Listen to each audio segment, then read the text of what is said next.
ગુર્જર ધરણી અને ગોગો મહારાજ બેઠા છે પિલવાઈના પાદરમાં જાગતું પીરાણું. આજે હળાહળ કળિયુગમાં વિક્રમભાઈ તો વાત કરી શ્રદ્ધા લઈને આવો આ પાદરમાં તમારું ઓશિયાળું આહુડું પાડો. પાપણીથી વિક્રમભાઈ આંસુ નીકળે અને જમીન સુધી ન પૂગવા દે તો માનજો પિલોઈનો ગોગો આ હાજરા હાજર બેઠો છે. તમારું આહુડું પાપણીથી પૂગવા ન દે જમીન સુધી. પણ વિશ્વાસ હોય તો નવગણના ભાલાની અણી ઉપર માતાજી બેઠા હતા ચકલી બની. વિશ્વાસ હતો નવગણ ને એટલે માં આવી. વિશ્વાસ વગર જગતમાં ન આવે. આવી બધી વાતો તમને કરું આગળ ભરોહાની. પણ ગોગો મહારાજ બેઠા છે ત્યારે ભગવાન ભોળાનાથ માટે આખું શેષા અવતાર છે. અને ત્યારે ભગવાન શિવ માટે મને કડી યાદ આવે એમ મહાકાલ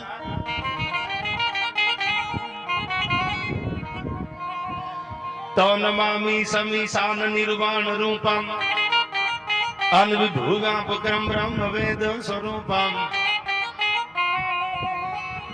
એ નિજમ નિર્ગુણમ નિર્વિકલ્પમ નિરીહમ ચિદાકાશમાકાશ વાસં ભજેહમ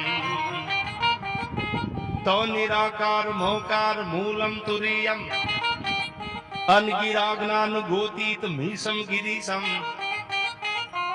હે ગોગા મહારાજ, હે ભગવાન ભોળાનાથ, હે કરાલમ મહાકાલ કાલમ કૃપાલમ ગુણાગાર સંસાર પારમ નતો હમ ગુણાગાર સંસાર પારમ નતો હમ ગુણાગાર સંસાર નતો હમ